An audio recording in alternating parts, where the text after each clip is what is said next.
Welcome to our Bible study, continuing in the book of Job. Last week we looked at Job 28, which was an interlude to wisdom, and this week we're going to just move forward into the next chapter, the 29th chapter. But before I read that chapter to you, I want to share with you a story. When I was in seminary at Duke, the chaplain for the university was a man named Will Willimon, who later became a Methodist bishop. And one of the classes that he was teaching, he once said something that I've always remembered as wonderful, wonderful advice.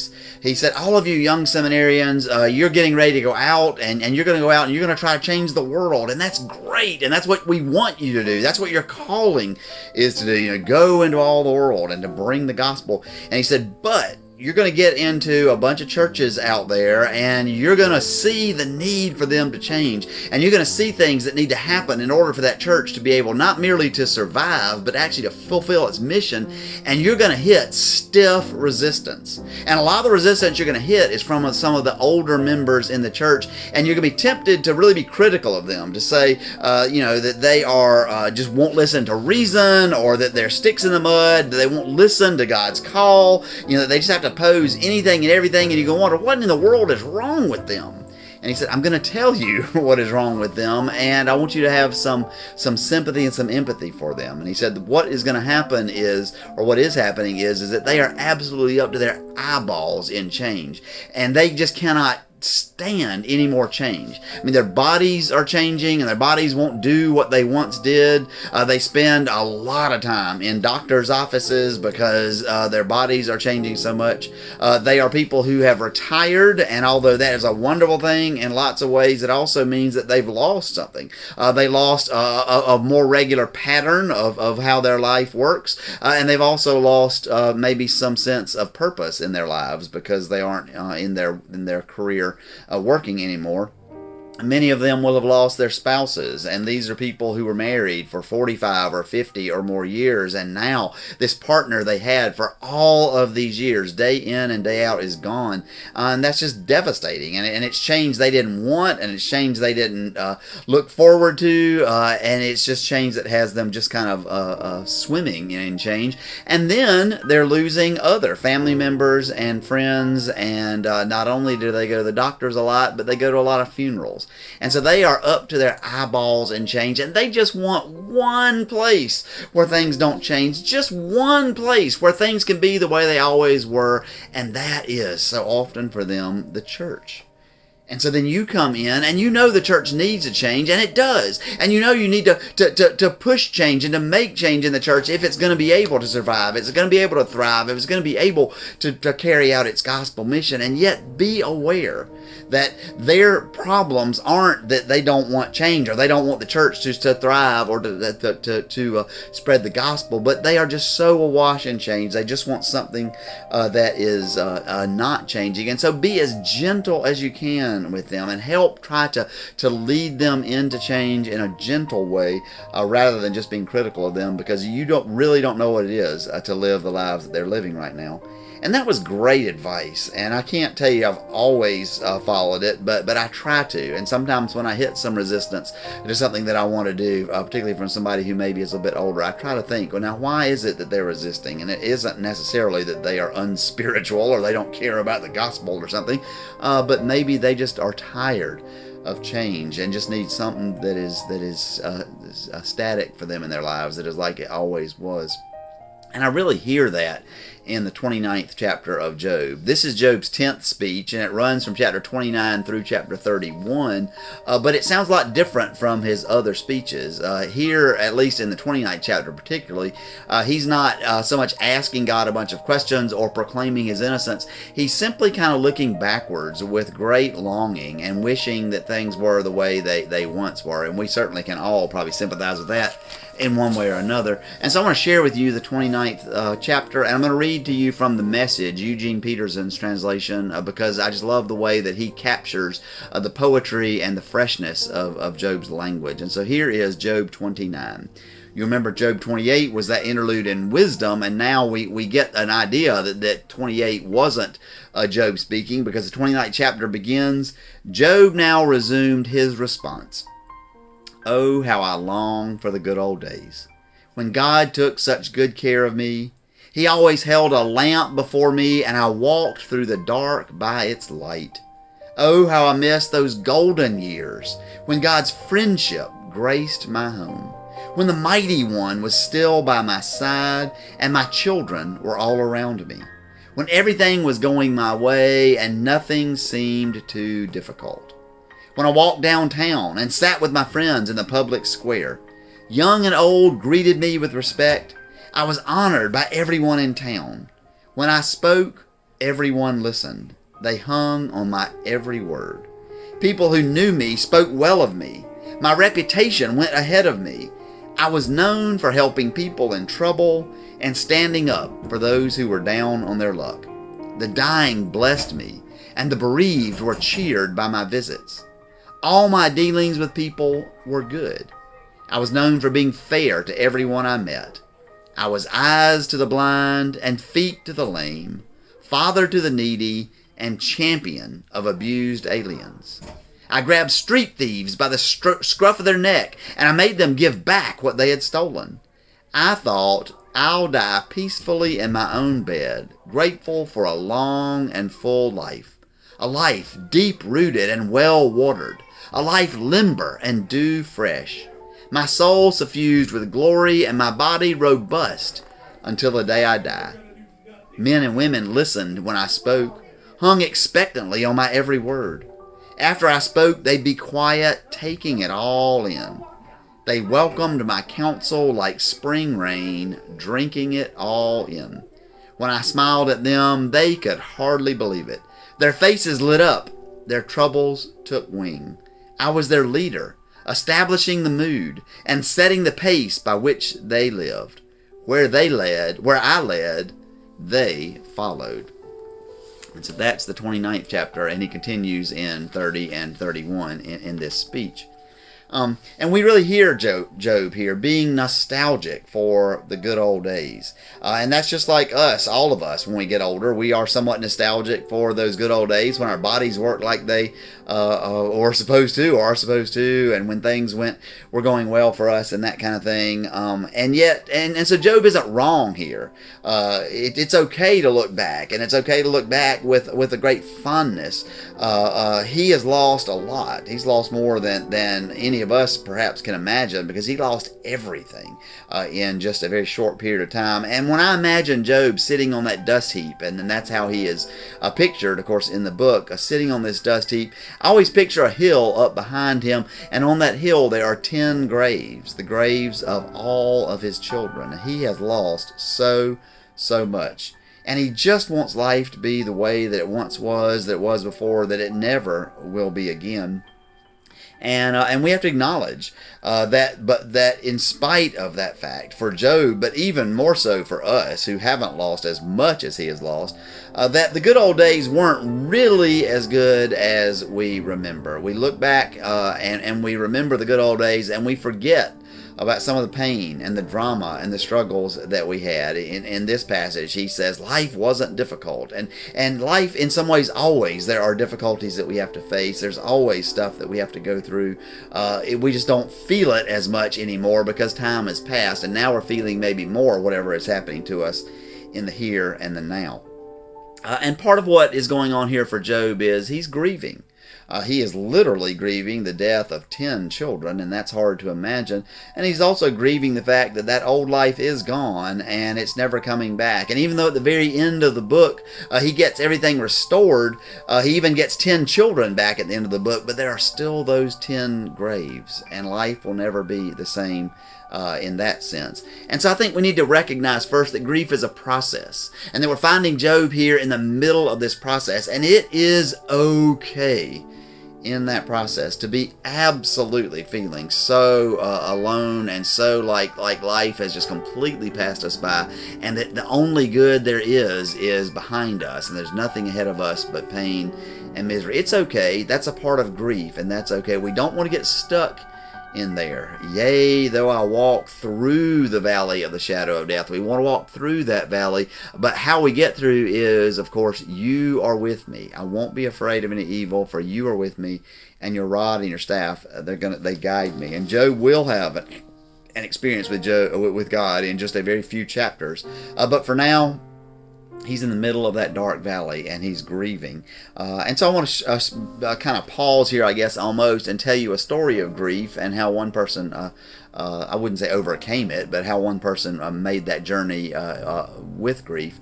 And I see the journey of grief as being one, as going from these feelings of just complete loss to eventually a feeling of thanksgiving. And the way that I have come to discover that is partly through my own life. But even more powerfully, actually, oddly perhaps, is through the life of a man named John Claypool. He was a pastor and actually has preached at First Cumberland, and he died just very few years ago, but had a long, illustrative career. He was in Louisville, Kentucky for a while, for a number of years, and then was in the Atlanta area for a number of years. Was in Mississippi also. But when he was in Kentucky, I'm pretty sure it was when he was in Kentucky, he was a young pastor in a church, and he and his wife had a daughter, and her name was Laura Lou. And when Laura Lou was 9 or 10 years old, she was diagnosed with leukemia, and this was during a time when there weren't very many treatments for that, and she went through a fairly brief but agonizing illness, and she died. And he was just plunged into the depths of grief, much the way that Job was. And anyone who's lost a child, I'm sure, can tell you just how horrible that is. And he talked about spending nights where he just couldn't sleep. And he would just wander the house, just not being able to sleep. And sometimes he would pull books of theology off of the shelf, or the Bible off of the shelf, and read them, just desperately trying to find some solace, some comfort for the grief that he had in his heart. And they really didn't do him any good. They just could not touch him in the ways that he needed to be touched. And then one night, in just a strange kind of way, I think he maybe even wandered into their laundry room, and he saw their washing machine, and it kind of transported him back in time. He was a child, a young man during World War II. He was too young to go and serve in the war, and they had a family friend who was going to go serve, and before he went, he told them that he was letting his apartment go. He didn't need it because he would be overseas, but that he owned his own washing machine, and would the family store the washing machine in their basement for him while he was gone. And he said, in return, you're welcome to use it while I'm gone, and then that'll be the way that I'll kind of pay you back, if you will, for getting to use the washing machine, or getting to store the washing machine there. And it became Claypool's job to do the family laundry. And so he would come home from school, and he would go down into the basement, and he would wash whatever clothes needed to be washed, and then he would hang them up so that they could dry. And that washing machine really became his friend. Well, of course, the war eventually came to an end, and this young man came back home from the war. And one day, while John Claypool was at school, the young man came by and picked up his washing machine and took it to his new place, wherever it was that he was. Claypool comes home from school, goes down in the basement ready to wash clothes, and there's no washing machine, just the old wash tub and the scrub board there that had been there before the war, before the machine had come. And Claypool rushed upstairs, screaming at the top of his lungs to his mother, "Someone has stolen our washing machine, and we have to do something. Someone has stolen our machine." And his mother said, calm down, calm down. No one stole the machine. Remember, that washing machine was always a gift to us, and now our friend has come and taken it back, and so we don't have it anymore. And you can be upset that it is gone, or you can be thankful that we ever had it at all. Standing there in his laundry room all those years later, mourning the loss of his daughter, he said he suddenly felt like it was almost the voice of God speaking to him, those words that his mother had said to him all those years before.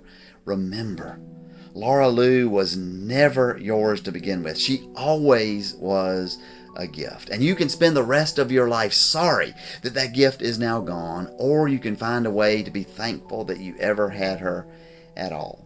And when he would tell this story, he'd always conclude by saying, now, I'm not saying that I'm glad that she died. I wish to God I could have seen her grow up. I would love to know the woman she would have become and the ways that she would have gone out and changed the world. And I hate it that she didn't get the chance to do those things. but I did recognize that I could not spend the rest of my life just grieving her loss, but I had to find a way to be thankful for the fact that she was mine for that brief period of time, and let that be, although it wasn't enough, let that thankfulness be enough for me. And that was his journey out of grief, or I wouldn't say out of grief, but his journey of grief from that feeling of loss to a greater or a different feeling of thanksgiving. Well, Job isn't there yet, and Job may never get there completely, and yet I think that reminds us that we need to be gentle with Job here. We need to be gentle with those who are struggling with loss, whether we are pushing change on them or whether they're just trying to find a way to deal with the change. Job's friends tried to make things better by talking to him and by trying to argue him into a different frame of mind, and we really can't do that with people who are walking through grief. Instead, we just need to be with them as the friends were initially. Find ways maybe to try to gently move them along. I have had people who I felt like were caught in grief, and I've tried to find ways to gently push them, but God has the rod and the staff, and if God needs to hook that shepherd's crook around somebody's neck and drag them through, or use that rod to kind of prod them along, that's fine, but I'm not sure that's our job. It's our job simply to be with them in the loss. The Phoenix Boys Choir sang at our church a couple of weeks ago, and then the King's Choir, one of Gerald Peel's choirs, sang on this past Sunday afternoon, and both of them sang different arrangements of the same poem, and it is a poem that was found scrawled in the basement of a house in Cologne, Germany during the time of the Holocaust, and it's an anonymous author, presumably a Jewish person who had lost everything, who knew that he was going to, or she was going to, lose the house, perhaps had already lost the family members, knew, like Job, they were going to lose absolutely everything. And this poem is very powerful and poignant. The person wrote, "I believe in the sun even when it isn't shining. I believe in love even when feeling it not. I believe in God even when God is silent. I believe in the silence." A poem written by a person like Job who had lost everyone. Everything, perhaps everyone as well, and yet he or she found a way to hold on to the light in the darkness, or at least the promise of light in the darkness, to hold on to love in spite of the fate of the case of unspeakable hate, and hold on to God even when God seemed so silent. And in so many ways, that's the story of Job as well. Neither one of these people were happy about the life they were having to live. Both of them were nostalgic, surely, for the good old days when they were not facing all of the loss that they were facing. And yet neither one of them completely gave up. Job has already said a few chapters back, I know that my Redeemer stands and one day or lives, and one day he will stand upon this earth. In the 31st chapter, Job here says, I just really hope, I just would love for God to write out the indictment so that I could see the indictment, and then I and maybe some advocate for me could somehow respond to all of this. He has this hope. He's not going to let God go, but he has a hope there is a God even when God is silent. And I think it's important that I, and you as well, not try to tell a Holocaust survivor or tell Job about what they need to do, that they just need to look on the bright side, or they need to move along in the grief process. All of that is probably going to come out sounding a lot like Job's friends. Instead, maybe what we need is to hear their witness. Their belief that in the faith and in the face of so much that they are facing that would cause many people to give up, that caused Job's wife to tell him give up, just curse God and die, they don't give up. They don't give up on God. They also are still holding God accountable. I believe in God even in the silence. I believe in the silence, and yet there's a sense in which I still have questions, and I need for God to answer eventually those questions in one way or another. They both desperately want to know why life is so hard and why God sometimes is silent and doesn't make it easier, but they don't give up. And so rather than give them advice, let us take some inspiration from them. Let us believe in the light when it is dark. Let us believe in love when we cannot feel it, and let us believe in God even when God is silent. And then I also want to hear from Dr. Claypool, and know that for me and for others, the grief is a journey. It can be an agonizingly long, painful journey, but it is a journey of from feelings of total loss to feelings of thanksgiving. And we all may find ourselves at different points along that journey, but as long as we're making the journey, we can trust that indeed God is with us whether we feel God or not, that love is with us whether we feel love or not, and that God's light is shining even in the darkness, even if we're struggling to hear it or see it. Those are the promises of the Scripture. Those are the promises of others who have suffered ahead of us, and those are promises for us. Amen.